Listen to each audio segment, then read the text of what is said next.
estão aqui na mesa, que a gente, de uma forma muito simples, muito humilde, a gente traz essa audiência, traz essa discussão para a nossa comunidade e dizer que vocês, né, são pessoas que têm o conhecimento e que podem nos ajudar muito a melhorar o projeto. Então, que nós possamos fazer essa discussão tranquila, saudável e com o pensamento de poder ajudar ao nosso próximo.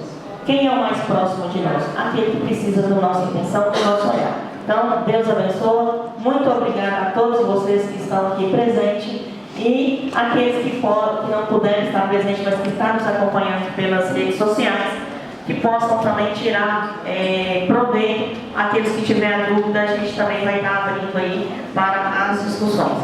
Agradeço imensamente a cada um de vocês. Nós vamos ter a oportunidade de estar ouvindo o Juan, nós vamos ter a oportunidade de estar ouvindo o Eric, vamos ter a oportunidade de estar ouvindo o Gabriel e também, né, o Cláudio, se assim o desejar, falar um pouquinho sobre a recuperação fundiária. Dá o direito, tem um jargão lá no cartório que quem não registra não é dono. Então é preciso que tenha essa consciência e dizer assim, muito obrigada a você também, em especial, porque em várias vezes que eu fui ao cartório pedindo para você fazer a documentação de uma pessoa, você sempre me falou, Vera, pensa nessa questão da regulação fundiária. As pessoas precisam ter, o país precisa ter organização, né, nessa escrituração. Então, que Deus possa providenciar a maneira de poder resolver isso e que a gente, em consonância, né, com todos, a gente possa ter um resultado positivo nisso aí. A nossa prefeita Marisa Alves, há muito tempo eu venho conversando com ela e ela deu a abertura para que a gente pudesse ter essa iniciativa do projeto. Muito obrigada a todos e que, né, Deus possa nos abençoar nessa audiência e seja bastante proveitosa para todos nós. Também especialmente a vereadora Vera, o doutor Hélio Cartório, o doutor Cláudio Prates, também é militante pela regularização fundiária, nas pessoas de quem a gente cumprimenta os demais presentes. Acredito que o convite tenha sido feito, além de eventuais que não fizeram contribuições sobre o projeto que está em discussão, se dá pelo trabalho já realizado aí desde que essa legislação ela foi promulgada, né, lá em julho de 2017. A gente lá no Instituto Cidade Legal começamos aqui no Norte de Minas e o sucesso nos empreendimentos com esse trabalho nos remeteu aí já a uma atuação em outros estados, atuando hoje em todo o território nacional. Falar de regularização fundiária, apesar de ser um tema que está, de certo modo, na moda, é a bola da vez, é um tema um pouco mais antigo, né? Ele nos retoma lá a década de 80, quando foi criado o chamado Movimento Nacional pela Reforma Urbana. E com o advento da Constituição de 88, né, se estabeleceu ali na Constituição a chamada função social da propriedade. E dali em diante, novas legislações foram sendo editadas, como o Estatuto das Cidades, lá em 2001, que previu expressamente a expressão regularização fundiária, plano diretor. Ali também tivemos a criação em 2009 da Lei do Minha Casa Minha Vida, que foi ali uma sessão específica tratada do trabalho da regularização fundiária urbana. Mas está me dizendo aí de várias leis então, e isso vem lá de 80, e por que esse tema ser novo agora? Porque na verdade, quando se estudou o assunto lá dentro, os especialistas, eles perceberam que apesar de toda a legislação que já existia até então, observando os dados reais sobre a situação fundiária no Brasil, com base lá nos dados do IBGE, hoje a gente tem no Brasil em torno de 60 milhões de domicílios urbanos entre residenciais e não residenciais. Desse montante, 50% estão na situação de informalidade. Então a metade do Brasil é ilegal em termos de imóveis. Então, percebeu-se que todas essas legislações que existiam até então não eram suficientes para resolver o problema. Daí, então, a necessidade de se criar uma nova lei para viabilizar o trabalho da legalização dos imóveis e da regularização fundiária. Né? Como disse a Vera, engajada nesse trabalho ali há alguns anos, muitas vezes observou alguns entraves, como citou o Dr. Cláudio Prates também, que várias situações que até então não podiam ser resolvidas, encontram nessa legislação uma resposta. Ela fez o quê, então? Ela buscou ali suprimir os entraves que existiam para que se desse de fato, né, uma efetividade ao que está lá na Constituição Federal, que é a função social da propriedade, né? Não há que se dizer que é digna uma moradia que se ocupa sem ela estar legalizada. Só se pode dizer digna se você tem um imóvel legalizado no seu nome, pode, portanto, gozar de todas as infraestruturas básicas, questões urbanísticas, de saneamento básico. Então se poderia falar de uma propriedade propriamente dita quanto ali à dignidade da moradia.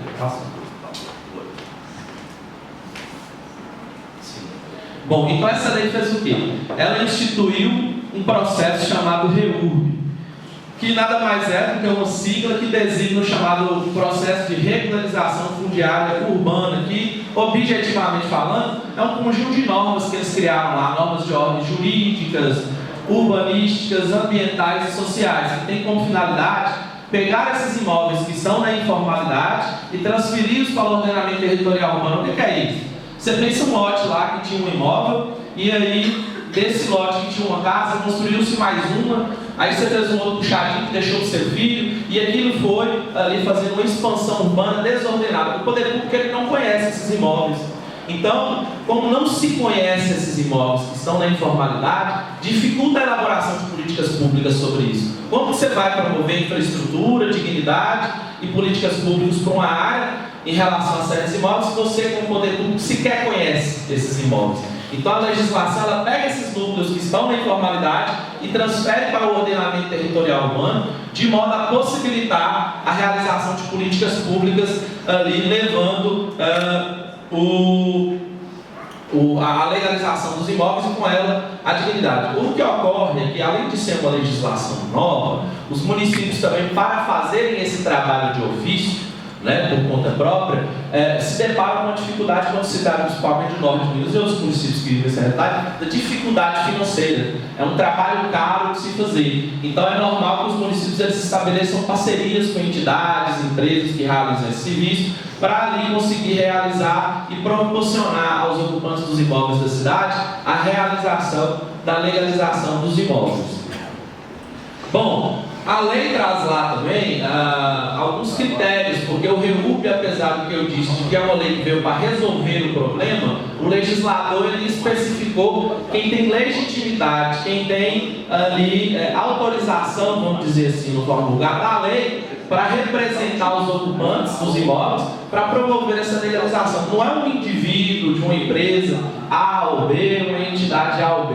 Existe-se uma pertinência temática. Como eu disse, a situação fundiária é um problema. Então, há que se dizer que é algo importante a ser tratado. Mas para tratar disso, é necessário que a entidade, seja um município ou uma entidade que cuide desse processo, ela tenha ali no seu corpo profissional a presença de profissionais necessários para realizar esse trabalho. Por isso a lei exige uma pertinência temática de quem vai trabalhar isso junto aos municípios e trouxe lá um rol taxativo de quem são legitimados a fazer esse tipo de trabalho. Não adianta eu querer montar ali uma prestação de serviço sem atender esses critérios legais para representar vocês ocupantes, que infelizmente a legislação ela não prevê essa legitimidade. Então, o critério que há que se observar sobre a pessoa de quem realiza esse serviço em nome dos ocupantes. Bom, a lei que é apresentada pela vereadora Vera, ela funciona como uma espécie de regulamentação, né? Como disse o Dr. Cláudio Pratos, o que ocorre? Uma lei federal ela prevê um direito, uma prerrogativa e um serviço, e no município se estabelece ali como que vai ser aplicado essa legislação, né? Você não inova no cenário jurídico extinguindo ou criando um direito ao regulamentar isso no município. Apenas você diz como isso vai ser aplicado, e é o que a legislação da vereadora Vera prevê. Ela traz ali o preenchimento de lacunas muito importantes. O que o doutor Cláudio falou, por exemplo, estabeleceu um teto para qualificar a REURB-S, né? Porque a lei estabeleceu duas modalidades, a social e a específica, sendo específica tudo que não é social. E o que é social, nos termos da lei proposta, é aquela área onde a renda predominante é de até 3 salários mínimos. E quando a sua área, você que ocupa uma área é entendida, enquadrada como social, você passa a ter ali uma série de direitos dentro do processo de regularização fundiária, como por exemplo, você não vai ter o custo com os emolumentos do cartório, os atos registrais, os pedidos de certidão, isso tudo, o ocupante que está em uma área qualificada como social, não terá ali que arcar com isso. Por quê? Eu disse lá que, apesar de todas as leis que existem, percebeu-se empecilhos, coisas que estavam atrapalhando e impossibilitando que os imóveis fossem regularizados.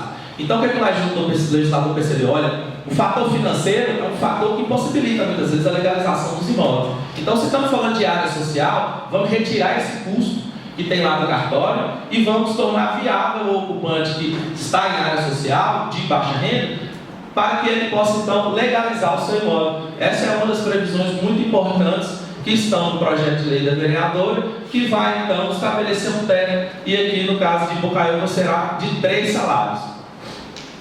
Um outro instrumento também editado para se falar de regularização fundiária no município, ele não é indispensável, mas também é importante, é a criação de uma comissão do município para tratar da regularização fundiária. Através de um decreto, uma portaria, se cria uma comissão, e essa comissão é um grupo de servidores do município que vai ali trabalhar especificamente com isso. E se não tiver a comissão, o processo não acontece, ele pode ser despachado pelo prefeito, dentro dos seus atos, ou pelo secretário da pasta. Mas é ideal que haja uma comissão para que você tenha um engajamento de servidores específicos cuidando disso, para ter ali mais segurança, celeridade e eficiência no processo de regularização fundiária. O que é a grande novidade dessa legislação? Ela criou um título de propriedade, que é um instituto jurídico. Igual vocês já ouviram falar do uso capião, existe um título chamado legitimação fundiária, está previsto lá no artigo 23 da lei. E o interessante, e também vai de encontro ao fator econômico e financeiro para viabilizar a legalização dos imóveis, é que esse título de legitimação fundiária, quando está escrito ali, ele constitui forma originária de aquisição de direito real de propriedade. O que é esse título? É o título que você dá ao ocupante do imóvel que está ali sendo objeto de regularização. E como é um título de forma originária de aquisição do direito real, você não vai ter que pagar o ITBI lá para a prefeitura. Então, mais uma vez, o fator financeiro é observado a bem da função social da propriedade. Vamos reduzir custos para tornar financeiramente possível. Outra coisa importante, isso já gerou algumas polêmicas por aí, mas é lei, né? Quando a gente pergunta, será que isso é verdade? Será que isso existe ou não existe? No Estado Democrático de Direito, o dever ser, o direito ele nasce da lei. E a lei traz lá, no âmbito da REU, aquele que detiver em área pública ou possuir em área privada como sua unidade imobiliária com destinação urbana, integrante do núcleo urbano informal consolidado existente em dezembro de 2016. Então, não se podia usucapiar, não podia ser regularizado como propriedade uma área que era área pública. Pelo REURB, com título de legitimação fundiária, você pode titular a ocupação em área pública. Tá? Então isso aí é uma previsão expressa da lei, e dentro de uma regulamentação isso não pode ser suprimido, é um direito do povo. Bom, uma outra coisa importante que a legislação trouxe é o conceito do núcleo urbano informal. Lá na lei de 2009, que previu lá na sua seção o processo de regularização fundiária, eles tinham um conceito de assentamento irregular. Só que esse conceito era um pouco mais restrito. Com a ideia de núcleo urbano informal, eu falei lá que a lei veio para resolver tudo, eles estenderam a aplicação do REURB a diversas situações de irregularidade. Então, o núcleo urbano informal compreende. Quando eu digo núcleo urbano informal, pessoal, é aquele que deve ser assim identificado para que seja objeto do REURB. Você mora no imóvel, ele é considerado núcleo urbano informal, então ele pode ser passivo de regularização pelo REURB. E esse núcleo urbano informal é aquele clandestino, ou seja, não tem aprovação ali, a implantação daquele parcelamento na prefeitura. Irregular, que é aquele não registrado em cartório, mas também, e isso é muito importante porque é discriminado na lei da vereadora Vera, não é só irregular aquele que não está registrado em cartório. Pode estar registrado em cartório, mas ao ser implantado, foi implantado de desacordo com o que foi aprovado no município. Ou a metragem atual e a metragem que está registrada no cartório tem uma divergência na metragem. Então, portanto, continua irregular. Você está registrado de uma forma e na vida real, quando se lá vai constatar, tem uma diferença, não há que se falar que aquilo está regular. Então, a lei estendeu o conceito, né, de núcleo urbano informal formal para possibilitar a legalização em áreas antes não passíveis de se regularizar. A ausência de titulação do ocupante está registrado em cartório, não é clandestino, mas o ocupante não tem a titulação, então você já sabe que é irregular, né? Ou a situação você precisa ter a titulação em cargo irregular, ou falta de averbação da construção. Aqui ressaltar novamente a importância da participação do Dr. Hélio. Os cartórios, na verdade, hoje, através do CORE, que é o Colégio Registral de Imóveis, eles fomentam o uso da REURB como instrumento para legalizar os imóveis. Como bem mencionou o Dr. Cláudio, na verdade, o que ocorre? No S, de fato, o cartório não ganha nada nesse momento, mas é uma área que está morta para ele. Só vai passar a ter movimentação após a regularização daquilo ali. Tá bom? Então, os cartórios, eles fomentam, porque isso é um instrumento muito importante na ideia de conseguir aí a plena legalização dos imóveis. Rito. O rito é o quê, pessoal? É um nome bonito que a gente usa lá no direito para dizer como é que é o passo a passo. Essa lei, na sua aplicação, acaba se percebendo, no uso dela no dia a dia, vários tipos de rito a depender da situação daquela ocupação que vai ser regularizada. No entanto, ela tem um rito geral, um rito genérico, que é esse lá do artigo 28. Primeiro, aquele legitimado, que está lá no artigo 14, quem tem o poder de requerer o REURB? Ele apresenta o requerimento ao poder público, o poder público, ele processa esse pedido, você que é do bairro tal, vai regularizar o seu imóvel, apresentou o pedido, ele é processado, depois passa-se a confecção do projeto de regularização fundiária, que eu vou mostrar para vocês a série de instrumentos que está previsto nele. Depois tem um saneamento, saber se está tudo ok com o pedido, com o projeto de regularização, saneamento para sanear eventuais vícios. Aí passa para a decisão da autoridade competente, aí se emite a CRF. O que é a CRF? Chamada Certidão de Regularização Fundiária. É aquele título de propriedade, por exemplo, que eu mostrei para vocês, o título de legitimação fundiária, a lista dos moradores, por exemplo, daquele bairro que foi beneficiado com esse título e o projeto de regularização fundiária daquela área. E depois vai lá para o cartório, o Dr. Hélio, então, fazer ali as observações e processar o registro, emitir uma eventual nota devolutiva para algumas correções e processa-se o registro do imóvel. Como funcionam os trabalhos na prática? Bom, pode passar. Por exemplo, pode descer, por gentileza, próximo. A gente faz uma reunião, isso a depender de cada município, né? Eu estou dizendo o que o Instituto de Praxe faz, quando ele representa os ocupantes, porque a gente trabalha ou representando os ocupantes ou prestando serviço para o município que faz de ofício. No caso de Bocaiúva, eu acredito que seja um serviço a ser feito por entidades que venham trabalhar aqui representando os ocupantes. Faça uma reunião com os moradores, explica-se sobre esse processo, então faça o cadastramento daqueles ocupantes que terão um imóvel regularizado. Depois disso é apresentado um requerimento. É igual um advogado faz uma petição, você faz um requerimento enquanto entidade pedindo ao poder público que seja instaurada a REURB na modalidade que você vai solicitar para aquela área.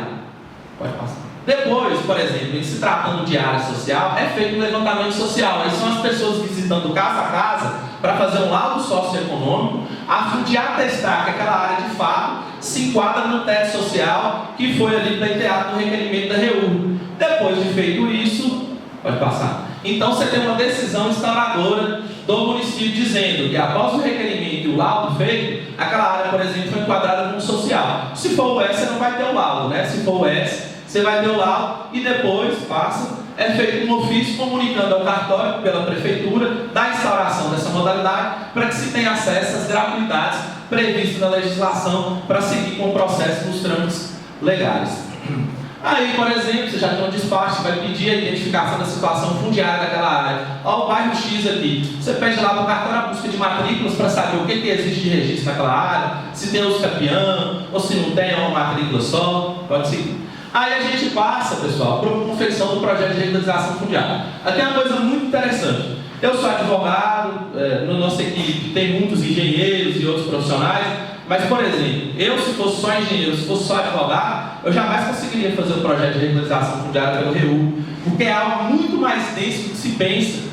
As pessoas às vezes pensam, quando se ouve falar de REURB, de uso capião. Uso capião, você faz lá uma petição, um memorial descritivo, uma coisa mais ou menos assim, mais resumida e manda para o juiz ou trabalho de estado no cartório. Veja que lá no item 5 último, é um dos itens do memorial descritivo, um dos.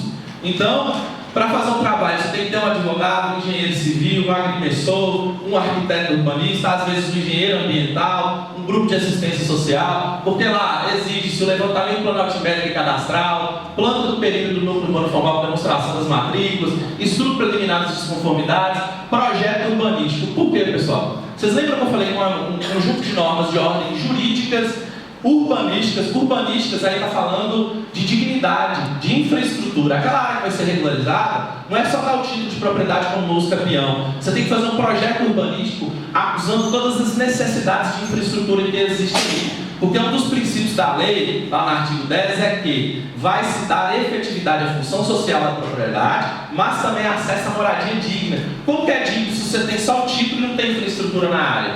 Então, por isso, o trabalho de fazer uma petiçãozinha com um memorial descritivo não se pode registrar o REU. E nesse caso, o cartório, se recebesse isso lá, evidentemente não registraria. Porque o projeto de regularização fundiária está escrito, ó, o projeto de regularização fundiária conterá, no mínimo.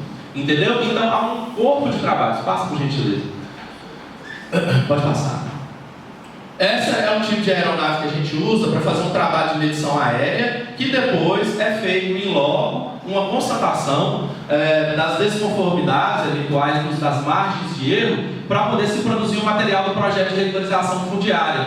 Esse aí, por exemplo, é um caso de parcelamento do solo, pode passar, onde a gente mediu o bairro, como vocês podem perceber, e aí fatiou-se as quadras e passou-se ao parcelamento delas, e depois se confeccionou um projeto urbanístico, passa por gentileza, que é, por exemplo, existe vias de acesso, vias públicas de acesso, existe vegetação, existe passeio, não existe asfalto, isso tudo tem que estar no processo. E é um entrave para quem pensa que só uma petição no memorial descritivo vai resolver, e não vai.